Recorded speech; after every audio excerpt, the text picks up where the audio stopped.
Hello, and welcome to the Feeling Good podcast, where you can learn powerful techniques to change the way you feel. I am your host, Dr. Rhonda Borowski, and joining me here in the Murrieta studio is Dr. David Burns. Dr. Burns is a pioneer in the development of cognitive behavioral therapy and the creator of the new TEAM therapy. He is the author of Feeling Good, which has sold over 5 million copies in the United States and has been translated into over 30 languages. His latest book, Feeling Great, contains powerful new techniques that make rapid recovery possible for many people struggling with depression and anxiety. Dr. Burns is currently an emeritus adjunct professor of clinical psychiatry at Stanford University School of Medicine. Hello, Rhonda. Hi, David, and welcome to our listeners around the country and around the galaxy. This is the Feeling Good podcast, and today's episode is number 368. And today we have a returned guest that we really love, Adam Holman, who's a social worker in Phoenix, Arizona. And the last time Adam was on our podcast, it was episode 288, which was in April 18th of 2022, where he talked about video game addiction and how to work with the kids and the families who are coping with that. So hi, Adam. Hey, I'm so happy to be back here with you too and talking to everyone again. Yeah, it's great to see you, and I've loved your occasional email, and I love the last podcast. You made so much sense in, how to work with kids and their parents. I think you just rang a bell with what you were saying, and I'm just so excited to be seeing you again. And I know you have an equally strong message for us today that I'm dying to hear. I thought I'd read an endorsement before we delve in, if that's okay with you guys. David, you're really very generous with your training and what you provide to people around the world. You give away on your website a lot of free information, including 2 free chapters on your book. You give chapter 32, which is Ending Habits and Addictions, and you give away for free chapter 33, which is How to Make Difficult Decisions. Victoria wrote to you and said, I ordered your new book, but reading these 2 chapters allows me to read immediately about issues that are very important to me. I want you to know that your Feeling Good book helped me a lot, even decades ago. Last year, I was actually suicidal, and my primary care physician recommended I read it again. I went to my shelf and I got it. And by the next visit with my primary care physician, I was depression-free. The reality check on my thought distortions worked again quickly. You're a beautiful, generous being. I thank you so much. Love and peace, Victoria. Well, thank you for that thoughtful email. Really means a lot to me, Victoria. I can't tell you. And I'm so glad that you got over that suicidal episode and are back to, loving yourself and loving your life. Nice. Okay, Adam, do you want to tell us what we're talking about today? Not really. Or should we guess? David's right. I would like you guys to read my mind because talking takes a lot of effort, and I prefer to just sit here. I know. I wish I could read your mind. No, you don't, because I can read his mind, and believe me, you'd be better off not. Yeah, I can't agree more. Yeah, I would love to. So this all started with actually a situation that I encountered that caused me to think a whole lot about team therapy and the way that I was interacting with my clients, and eventually led me to this understanding that the way that you interact with your clients matters so much in terms of their treatment, and more so in terms of accountability and what you believe your client is capable of and able to do. And David has talked quite a bit on the podcast about being hypnotized by your client's beliefs. And the situation that I encountered helped me really understand what it meant to be hypnotized by your clients, and to really be hooked into believing that they're not capable of recovering and being well. And the conclusion that I ended up coming to was that if you treat your clients like they're fragile or incapable, they kind of become fragile. Whereas if you treat your clients with compassion, hold them accountable, and treat them as if they're strong, they start to realize the strength that they actually have, and they can actually recover and make some of the changes that they came in to make initially. And that's good. Well, that was a wonderful, nice, short podcast. Next week, I don't know why I'm in such a stupid flip mood today, but I love what you're saying. And can you summarize that for us, Rhonda? Just to make sure everyone gets off to a good, clear start. Sure, I'd be happy to. So, Adam, we interacted over email about it, and what kind of summarizes that you're talking about what you call the strange paradox, that if you as the therapist treat people like they're fragile, then they become fragile. But if you, the therapist, treat people with compassion as well as simultaneously holding them accountable to the strength that they have within them already, then your patient or your client realizes their strength.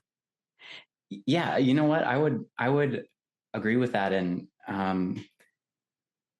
I think sometimes we forget that you can have compassion and hold people accountable at the same time. I think a lot of times in this world, when we think of accountability, there's this image of being tough or being harsh on people, but you can be very gentle and very loving and very sensitive and really have a lot of trust and confidence in people at the same time, and in terms of their ability. And even more so, I think like it's such a respectful way to treat people, to say, like, I understand, and I understand this is hard. And at the same time, I know what you're capable of, and I know that you can do it. If you'd like, I would love to tell the story of what caused this to really flash into my mind. I was just going to ask you to do that. Yeah, I prefer that you don't. David, shut up. What David says goes. So I think. Well, it would be nice to make it less theoretical and more like what exactly you're talking about. Yeah, I'm excited to hear what you've got to say. Absolutely. Yeah.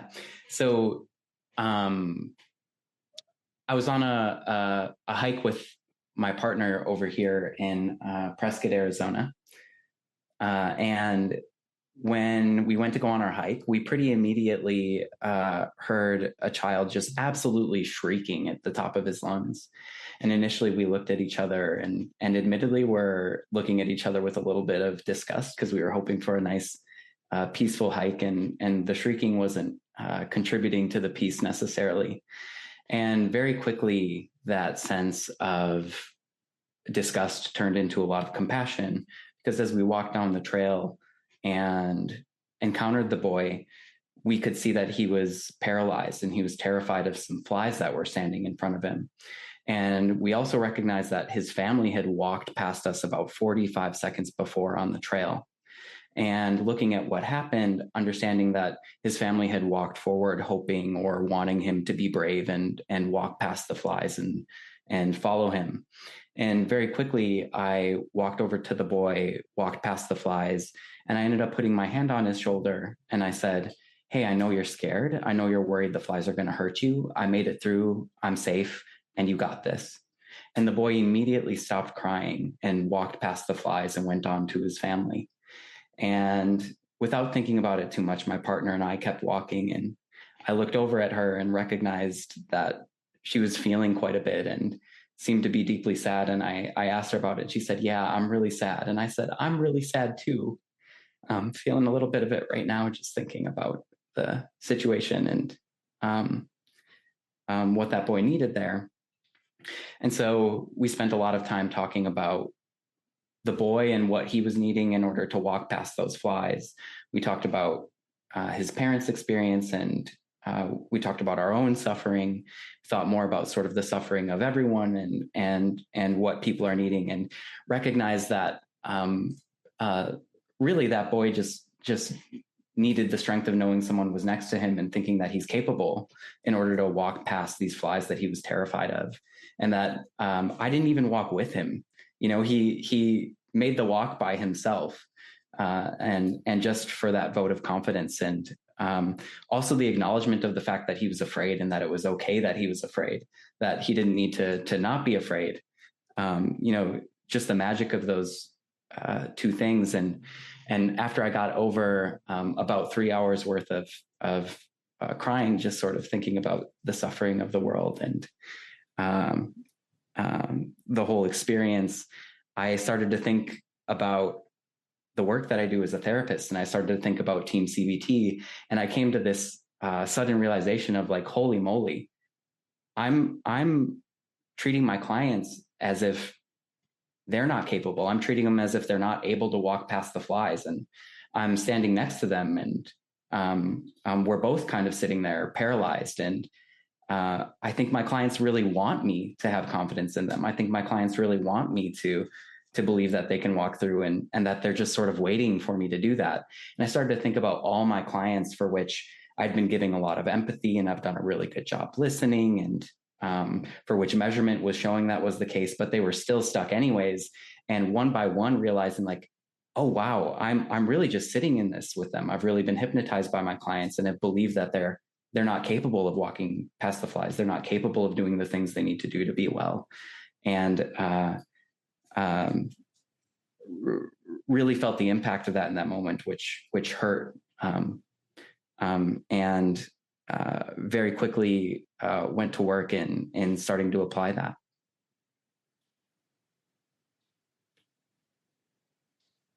Very quickly going to work with the idea that your clients can walk through the flies too. Yeah, that's exactly right. And in order to walk through the flies, they need me to believe that they can walk through the flies and have that same sense of compassion and accountability to say, your fear makes sense and it's okay. And at the same time, I hear there's something you're really wanting here. And if you want that thing, this is what's going to need to happen in order for you to get there. And you can do that. And I'm here for you. And if that's what you want, this is sort of the step. You made some really strong statements there that could easily go in one ear and out the other, and for our listeners. But you described an unusual experience that I had once too, driving through Arizona, as you know from the podcast you mentioned, but that you listened to before we started, of suddenly breaking into tears for some prolonged period of time and becoming aware of the suffering of other people. And can you talk about that a little bit more, what that was like and what that meant to you and what you were feeling and thinking, and how that was shaping your philosophy or your approach to your patients? Oh, geez. Yeah. Gosh, I feel it bubbling up again, even just thinking about it now. So, David, when you spoke on the podcast with your stories from the 60s, which I almost missed that podcast. I almost skipped over it. And I heard you telling the story of your experience driving through the desert and just thinking about the suffering of a whole bunch of people in your life. I had listened to that podcast after having this experience and had all of the same feelings bubble up again. And so much of the discussion my partner and I had that day was first off about the boy's suffering and his fear, and that in that moment, he was being treated as if he shouldn't be afraid, and he was being treated as if his fear was okay. And that, like when it comes to that experience, it's not something to look at. You have to literally walk away is sort of what I imagine he was being taught there. And then I thought about his parents, and that when I think about the situation with his parents, they're sort of doing what they've learned to do in order to try to help him be brave, and that there's suffering behind that, and sort of their understanding of feelings and the ability to sit in suffering with people. And then in speaking to my partner, talking about our own experience and realizing there's a lot of our own feelings that we haven't talked about with each other. because of the discomfort of sitting in those feelings and the suffering, and how much connection there is in being willing to sit in that place with one another. And I think one of the things that you said that really resonated with me in that podcast, David, was just how connected you feel with people in that moment of being able to sit in the suffering with them. And I do think there's just something special about being able to approach suffering with people and to be able to sit in it and to be able to say, hey, it's okay that you're suffering, instead of needing to look away. And when I think about one of the things that's taught, if you need to look away, is that like it's not okay. It's something that you need to be afraid of. It's something that you need to run away from, and approaching it is dangerous.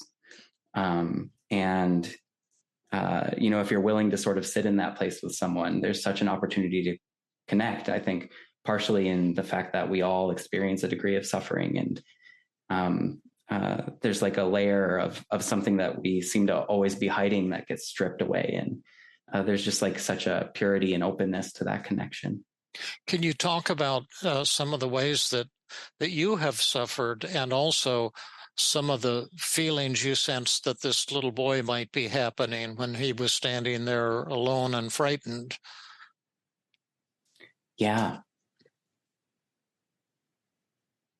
Yeah, I think I saw a lot of my own suffering in this little boy's situation. When I think about the way that I was really raised in a way that I was taught it's not okay to feel almost anything, I think, except for happiness and maybe anger. And so things like fear and especially sadness were really unacceptable. For me to even feel something publicly has felt really uncomfortable for a long time. And admittedly, to be here on the podcast and have a moment of feeling tearful relievingly feels really good at this point. But looking at this kid and this message and this idea that he's not supposed to be afraid, and he's not supposed to be feeling fear, and that he should just be able to walk through the flies, and just how invalidating that is of his experience and where he's at. Literally, it's like someone's on the other side of the flies yelling at him, as opposed to standing next to him and saying, hey, this really is okay. And yeah, I've felt the same. It just feels so lonely. Feel literally abandoned.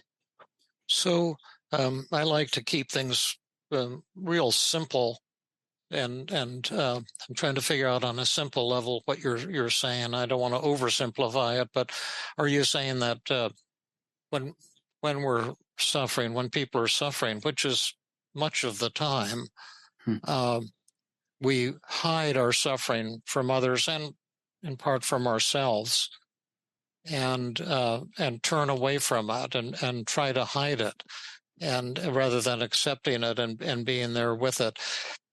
And that one of the reasons is because we feel we've somehow gotten messages that we're not supposed to have negative feelings or certain kinds of negative feelings.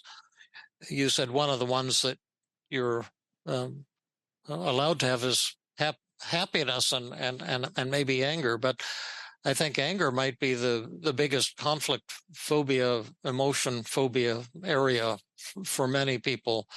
I'm not supposed to be angry, and that leads to all kinds of problems. But you're saying that, like, you felt in your growing up that you weren't supposed to feel sadness or fear, and maybe this little boy was not only feeling afraid of these flies, and his parents had walked ahead, but he was maybe also feeling ashamed because he's thinking he's supposed to be brave and he's not supposed to be afraid.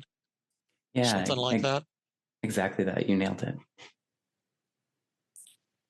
And that maybe you had upbringing like that as well, or it just came from society, or? Yeah, definitely in my upbringing, and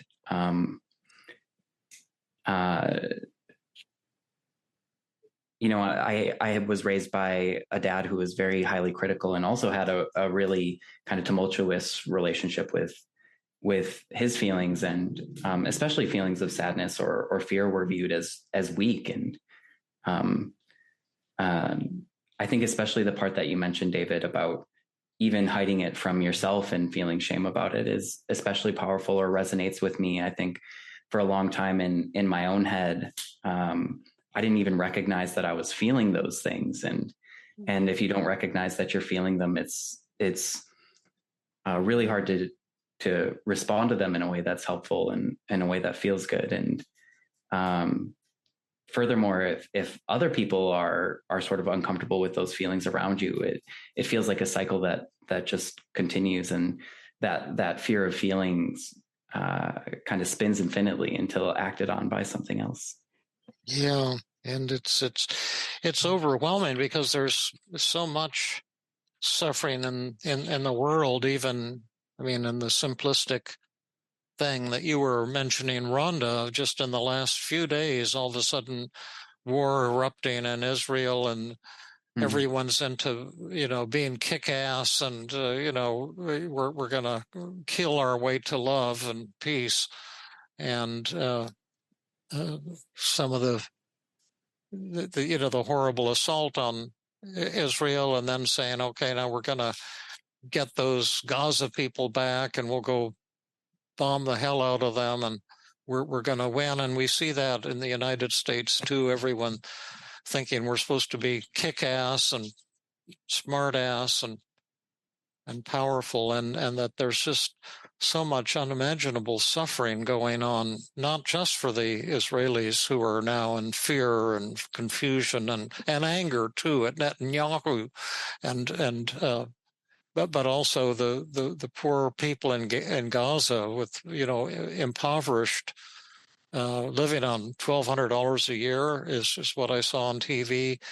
And now they're having their water cut off, their electricity cut off, their food cut off, and just the incredible suffering, and we turn away from it, and we want to do our thing and laugh and live our lives. But you're saying that there's something wonderful if we can open ourselves to that and actually feel that, and let the tears come, that this can somehow connect us to other people in a deeper way, or something like that. Is that kind of what you're saying, Adam? Yeah, not only just connect us to people, but also in a strange and kind of paradoxical way, actually lead to a life that feels more joyful and more fulfilling. And it seems backwards, but again, in looking at this boy and the experience that he had, the thought that ended up repeating in my head a couple of times that same day was, he really just needed so little from me in terms of just acknowledgement of what he was feeling. And, right. Yeah. And also, Adam, I'm hearing you tell this story. Like, you're not cheerleading him. You're not saying, go ahead, you can do it. You can do it.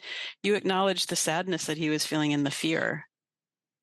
Yeah, that's, I think, exactly the magic of it. And it immediately made me think of team and the team model. And this moment has become kind of like a visual of the team model to me, in a sense that the empathy portion is incredibly important in being able to understand people. And when I think about what empathy in TEAM-CBT is, it's literally walking past the flies and choosing to stand next to this kid, as opposed to being on the other side of him and cheerleading and saying, you can do this, you just need to walk through, come over here.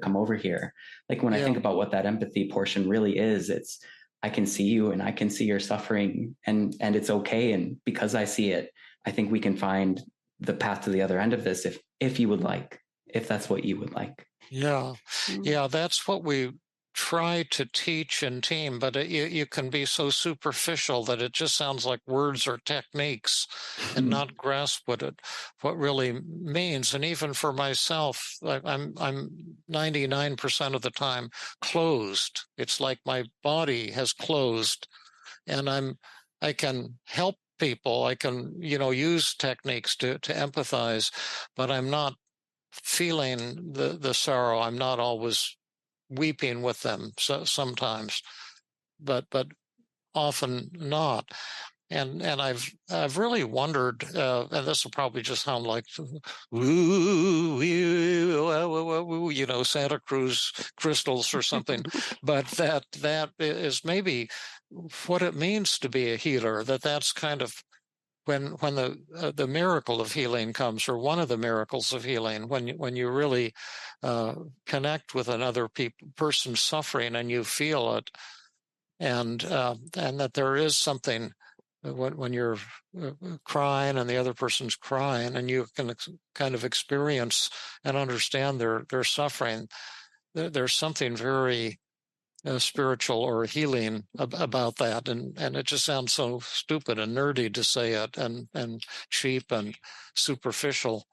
But I've wondered about that, and we have techniques for healing in team, but what you're talking about is perhaps a more direct type of healing that can occur when you open up, so to speak. I don't know what I'm talking about, but Rhonda will now explain it. Well, combining what both of you are saying reminds me a lot about exposure. When someone has a fear or anxiety or a phobia, and I'm working with this client who has a lot of fear, and she made a list of all the things she was afraid to do. And after doing a lot of work with the daily mood log and looking at the distortions in her thoughts and doing some methods like externalization of voices and the double standard technique, I said, okay, let's pick something on your list. And this is what you're going to do for your homework between now and the next time we see each other. And she was like, no, it's really scary. I don't want to do it. And I could see me thinking of her as a fragile person saying, yeah, you're right. It's really scary. Let's just keep talking about it. You don't have to do it. Or going, come on, you can do it. Come on, you can do it. Like, you're great, blah, blah, blah. But I just said, well, this is your homework and this is your life. And this is what I'm asking you to do between now and next time I see you. And here's your options. You can email me back, I've completed this task, or I've stubbornly refused to do it, which is another method and technique that David teaches. And within 24 hours, she emailed me that she had accomplished it, and she's feeling like the bravest person in the world. And if I had seen her as a fragile person who couldn't face this fear, I think she would have been a lot more stuck, like you were talking about, Adam, and it would have reinforced her sense of herself as a fragile person. Does that make sense? Yeah, that makes complete sense. That's exactly the way that I ended up thinking about it, was, again, just like looking at this kid and there's kind of two different ways of treating someone like they're fragile. And one of the ways is, like you were talking about, Rhonda, by saying, I don't think this person is capable of doing this thing. And so I'm just going to sort of like sit with them and say, that's okay. And that's okay. And I think the other way is to just kind of like give up on them or walk away from them. And then to what you were saying, David, I really feel you there. I even feel you to the level of it. It sounds kind of cheesy to say, but it really does seem like some of the magic moments and the moments for which people are really willing to walk forward are the moments where you're very bravely willing to sit next to them in their suffering with them. Yeah.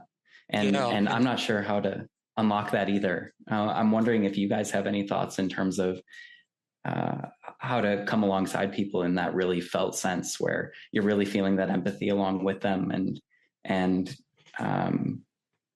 showing that understanding in a way that builds the kind of trust and relationship that allows you to move forward. Well, I think the 5 secrets during the empathy phase of the session is, technically excellent at allowing this to happen. If you discipline yourself to thought empathy and disarming, along with feeling empathy and inquiry and some stroking and I feel statements to form that bond, but you very disciplined avoid doing anything to help the patient or to cheer them up or to solve their problems. You just go into the dark with them in a caring and compassionate way. And then you can ask them, and I'm sure you're familiar with this technique, but what's my grade after 20 or 30 minutes of empathy? Would you give me an A, a B, a C, or whatever? And they'll tell you that you're getting an A or an A plus if you're really doing a great job, and they'll give you an A minus or a B plus or below if you're not, if you're missing something, and you can ask them, what am I missing? And when they tell you that, then you can again paraphrase that and the part that you didn't get, which often might have been a part that they've been hiding, like the workshop with Michelle, that we're going to try to get the video of it and see if we could have her permission to turn it into an actual video. But she was taught. It was a workshop a few years back, or a couple of years back, and she had this extremely severe social anxiety and public speaking anxiety. And of course, we treated her live in a workshop with a live audience. And Jill and I were doing our I thought, excellent job of empathizing. And then we asked her to grade us in terms of to what extent do you understand or do we understand your thoughts, your negative thoughts, your negative feelings, and to what extent you feel accepted and cared about, those three things. And then she gave us a B plus, and it was a shock to me because I thought we were doing A plus work. And then we asked her, well, can you tell us the part we missed? And then she got very quiet, and she shared something that she'd been hiding from everybody her whole life, that she'd wet her bed until she was 13 years old, and that her parents made her, wash the sheets and hang them out to dry every morning. And there was a lot of pressure on her to get over this, and she felt incredibly anxious and ashamed. And when she told us this, she started sobbing, and she was just certain that the people in the workshop were judging her. And that's that aloneness again that so many people have, because she's a beautiful woman. So you think she's one of the beautiful people. She's got it all. Men are probably chasing her, or whoever she's interested in, men or women, whatever the case may be. The world's at her oyster, her life's a bowl of cherries, and then you find out that she's hiding this intense pain, and it's a pretty powerful thing. And then when we asked her to ask the audience, how are you feeling about me? And she was just shocked to discover how warm and loving people were feeling toward her. It blew her mind. I'm sure it was one of the great experiences of her entire life. And then now she's joined our Tuesday group, and she's giving lectures all over Australia. She's a small group leader in our Tuesday group. And it's kind of like she had a miracle. But I think it's kind of like a miracle. It's not like a woo-woo, I can walk on water miracle. But it is a kind of a miracle that you bring to somebody's life to lift away from them this shame and that you've been hiding, this loneliness that you've been hiding for many, many, many years, and this intense pain you've been feeling. And it's kind of you can stand up now and walk, and you can be a full human being and have joy and be open about yourself and proud of yourself. I think that's also kind of what you're talking about, but an example like that is good for teaching and for learning. But the actual experience of it when you're there emotionally it's on a whole higher level. Yeah, you're exactly right there, and that is what I'm saying, as well as my own experience of doing my own work, and largely in part through TEAM-CBT, also put me in a place to do that. And you mentioned the 5 secrets as that way of developing empathy. And if I could just snap my fingers and give everybody one thing, it would be the ability to use the 5 secrets effectively. Yeah. It's just brought me so much closer, not just to my clients, but also the people in my life. And another thing that you've mentioned quite a bit on the podcast, David, is this idea of physician or clinician, heal thyself. Yeah. And through TEAM-CBT, I've ended up doing a lot of work on myself, and a lot of very painful work sometimes too, including recognizing that oftentimes through trying to help my patients, I was doing the opposite of helping them, and realizing that I wasn't doing a very good job of empathizing. And in this case, right, like realizing that I was accountable for not holding my clients accountable, and that in that way, not consciously realizing it until now, I was keeping my clients stuck by not treating them as if they're capable. And I wanted to mention another thing really quickly on that, Rhonda, which is your personal work that you did on the podcast actually helped me a lot, because I've had a lot of those similar thoughts, and in that way too, just the ability to really empathize with you has been such a gift in terms of doing my own work and getting to a place of being okay with my own feelings and allowing me to show up for people in that way. Don't go too far with this, Adam, because I'm getting jealous of Rhonda already, and she's getting too much positive email feedback these days. But you're absolutely right. That's beautiful what you're saying, and it's beautiful what you do with your vulnerability, Rhonda. It's a jaw dropper. Oh, thank you, Adam. When we were emailing each other, you were talking about that you had worked with someone who had some treatment resistance, and you felt like he was stuck and there wasn't anything you were able to do with it. And then this aha moment came about where that paradox of seeing him as fragile, he became even more stuck. I was wondering if you could talk about that a little, like, of course, maintaining his confidentiality.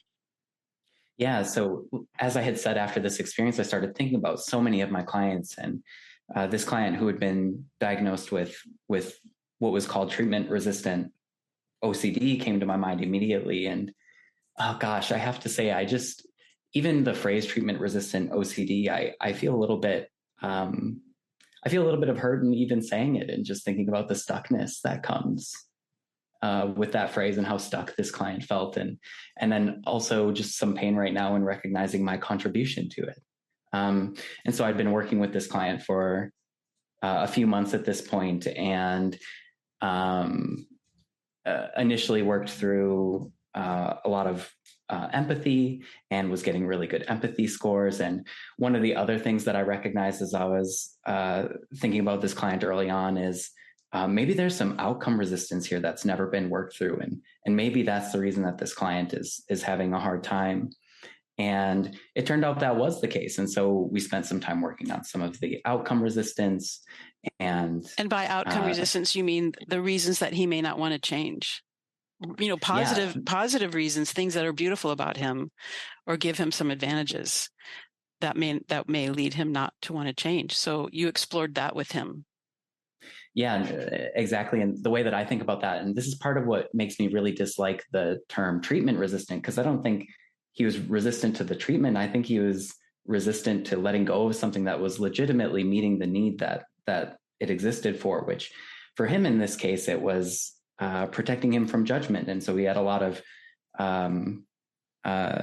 compulsions related to keeping his appearance looking perfect. And underneath that was a really strong desire to be connected with people and to be loved by people, and a really intense fear of not having that was being protected by some of these compulsions. And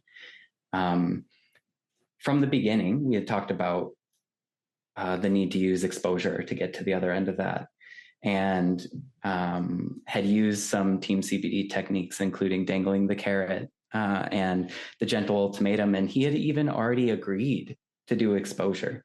And so as I had this experiment or this experience with this child hiking, I recognized, like, this client gave me permission to say, hey, you can sort of like walk past these flies, and here I am just standing next to him, and we're just standing next to each other, and it's not happening, and I'm just letting it not happen. And so I weirdly felt invigorated after this, and came to this client in session and talked about what was going on between us, and that I was honest. I was like, I think I haven't been treating you as capable as you are, and you've told me that you want this, and I really believe you. I really believe you that you want this, and that I've been kind of sitting here with you and allowing you to not do the thing that we agreed to, and once again got back to the gentle ultimatum and said, in order for you to be well, and I'm not willing to continue treating you in an ineffective way, and I know that this is what's needed in order for you to get to the other side. And he agreed to it. And very similar, I thought about this boy, and I was like, I need to do this along with him. And so a piece of his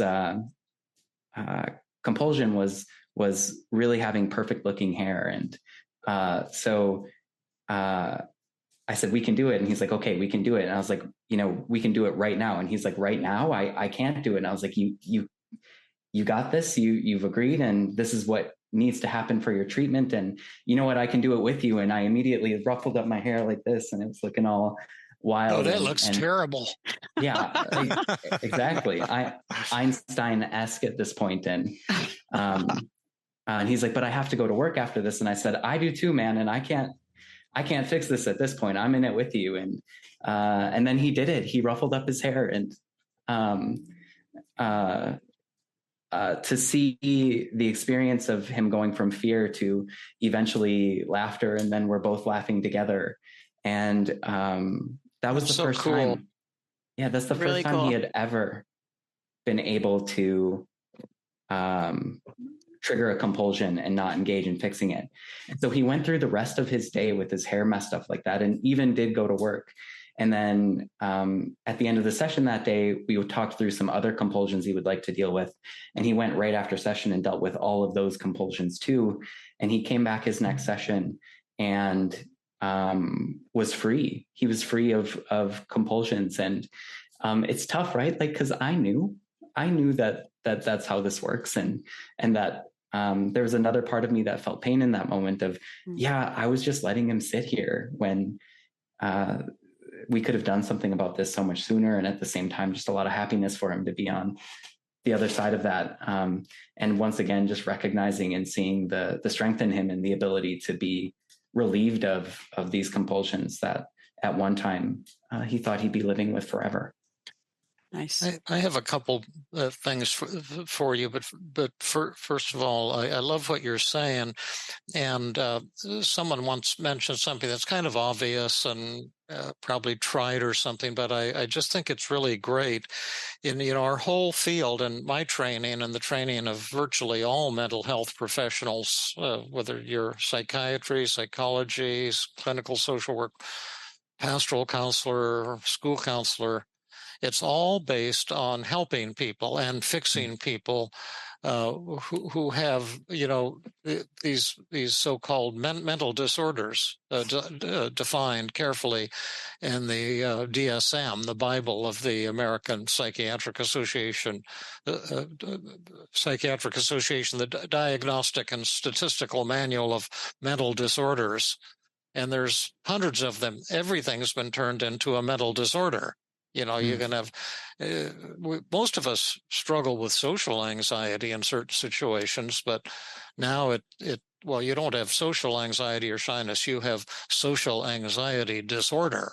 Mm-hmm. And now my job is to fix you. And if your job is to fix somebody, that means they're broken.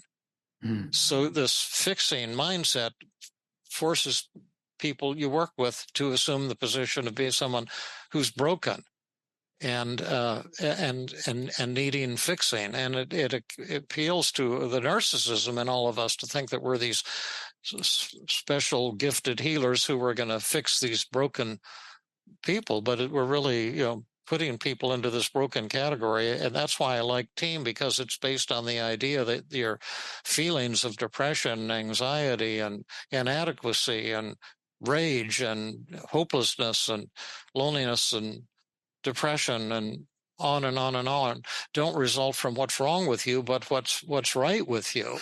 Yeah. And once we get a person to see that, then their resistance to change, paradoxically and strangely, gets reduced or eliminated quickly, and then they're suddenly open to the possibility of rapid change.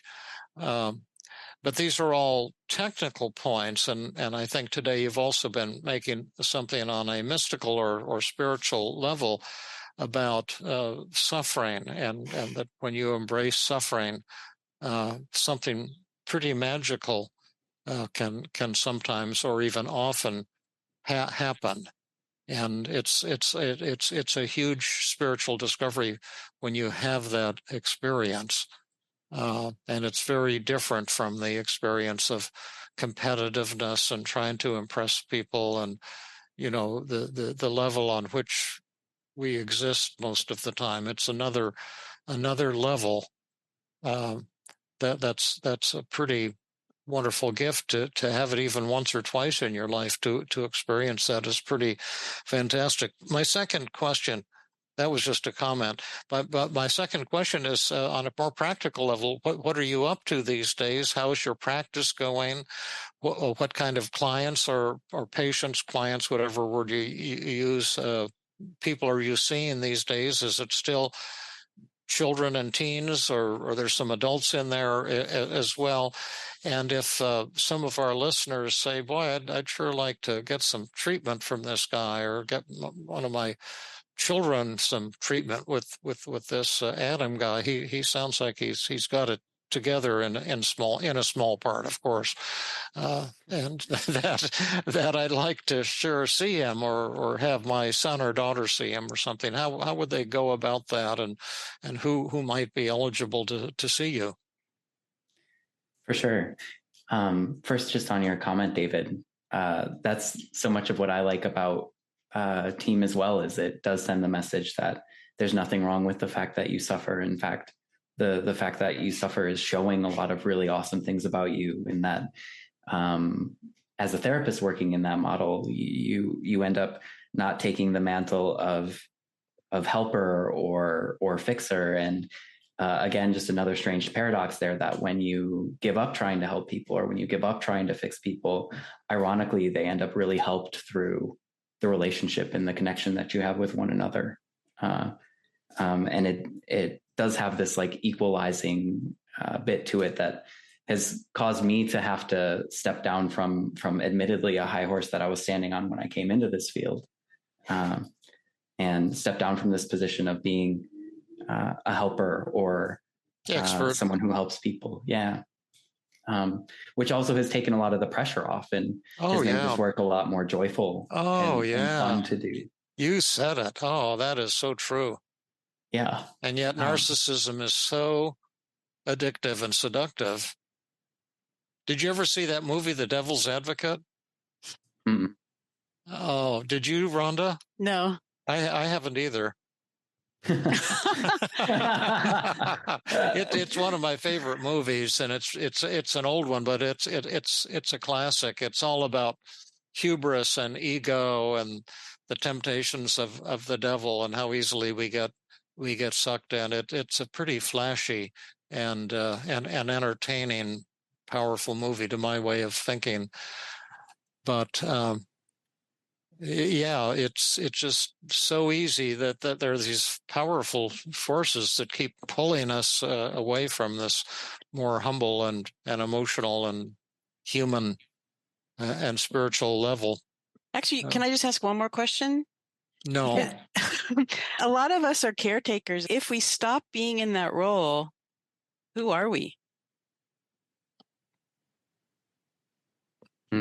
Yeah. Well, maybe you, and this is getting really stupid, but I don't know, who we are. I don't have a self. I lost mine years ago, Mm-hmm. and I really haven't missed it, except on those moments when I come back to life and have an ego again, a sense of pride, a sense of arrogance, or something. But maybe I you be a nothing. Of course, from a Buddhist point of view, that's the same as enlightenment. Mm-hmm. Those are just stupid words, but yeah, I like that. Yeah, I think of it as, like on the topic of caretaker, a person who does caretaking. And for a while now, I've sort of stopped considering myself to be a therapist, and in that same way, right? Like being in that position of expert, and think of myself as a person who does therapy or performs therapy, and with the goal of performing the therapy more effectively. Yeah, there's no such thing as a therapist or a psychologist or a psychiatrist. Yeah. Those are just labels. And, yeah. But I want to come back to the other thing, because we don't have people on to promote their practices, but when people are not promoting their practices, then we do. And so I want to know, I used to live in Phoenix, and in case we get someone wanting help in Phoenix, what kind of people problems are you working with, and how would somebody get a hold of you? We'll have it in the show notes, but not everyone reads the show notes, so we want to let people know. For sure. I see people through teletherapy exclusively throughout all of Arizona. So if you're located anywhere in Arizona and would like to work with me, you may. And I see people ages 14 and up. And so that does include adults. And when it comes to the things that I enjoy seeing people for, video game addiction is still one of those things. However, any kind of anxiety and in particular social anxiety is another area that I really like to treat. So I'd be more than happy to see anyone who's wanting to be seen for therapy. And you can find me at mainquestpsychotherapy.com. Say that again. Main Quest, M-A-I-N? Yep. M-A-I-N, Quest, Q-U-E-S, is Q-U-E-S-T? That's right. And then psychotherapy. All one word, mainquestpsychotherapy.com. So if you're interested in learning more about Adam's work, or how to get a consultation from him or treatment from him, it's mainquestpsychotherapy.com. Main Quest Psychotherapy is one word. So thank you for that information. Yeah. And Adam, thank you so much for sparking this really interesting conversation and coming onto the podcast and sharing your thoughts with us. Thank you so much. This has been a delight. I feel grateful to be able to share it, as well as just to be here with you guys. It's always amazing to see you and to just talk. And yeah, I'm finding myself feeling just overwhelmed with gratefulness right now. Yeah. Well, fun hanging out with you. I appreciate you keeping us in the loop, and keep telling us about your adventures out in the Arizona desert. And because I had many of them when I was growing up, and many memories of Arizona, but sadly all those gullies and all that stuff is just being replaced by housing, which is a very sad thing. But it's still a beautiful place, Phoenix particularly, and around this time of year and through the winter and springtime, and so much beauty there. The politics is a little on the conservative side for me, although I was very conservative when I was growing up because I didn't know any other way. But I have a lot of love for Phoenix. Scottsdale is just gorgeous. Yeah, it's been magical for me here too, in ways that I didn't expect. Oh, cool. Well, great. Thank you. Are we done for today, Rhonda? I think so. I think we're done for the day. Okay. Well, I look forward to the next time. I always love doing podcasts and laughing with you and bringing energy into things. And we've got some cool Ask David podcasts coming up. I've been getting tremendous questions, and I just can't wait until we get together with Matt May again for answering questions that you all write in. You've been writing great questions, so don't hesitate to ask me if you have something you want us to address. Do we have anything else to promote? I know that the Feeling Good podcast is going to be available commercially or not the podcast, but the app soon. And also, we're still going to be doing beta tests. And so if you're interested, go to feelinggood.com/app, APP. And then you'll find a place where you can, either purchase the app once we're selling it, or sign up for a beta test. That sounds super exciting that it's finally coming out. We've been talking about it for so long. It'll be great that it's out in the public domain. Yeah. And then we'll be able to test it on a whole new type of individuals, because it'll be in the App Store. So we'll be drawing from, people all over the world, I believe. And so far it's been, from my waiting list, which are people are from the podcast or people familiar with my work. And I'm excited to see how people who aren't that familiar with my work will be reacting to it, see if it'll be helpful for them as well. Yeah.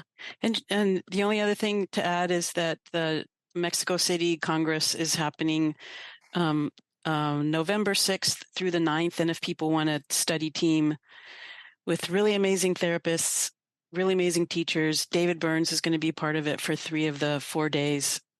To go to TEAM-CBT.mx, TEAM-CBT.mx, and find out all about it. And have a wonderful day, all of you. Thank you for tuning in. And go to that conference. I'm going. I'm going to go virtually, but I'm going to be there. Awesome. This has been another episode of the Feeling Good podcast. For more information, visit Dr. Burns' website at feelinggood.com, where you will find the show notes under the podcast page. You will also find archives of previous episodes and many resources for therapists and non-therapists.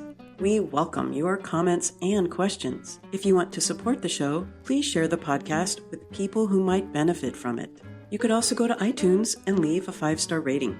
I am your host, Rhonda Borowski, the director of the Feeling Great Therapy Center. We hope you enjoyed this episode. I invite you to join us next time for another episode of the Feeling Good podcast.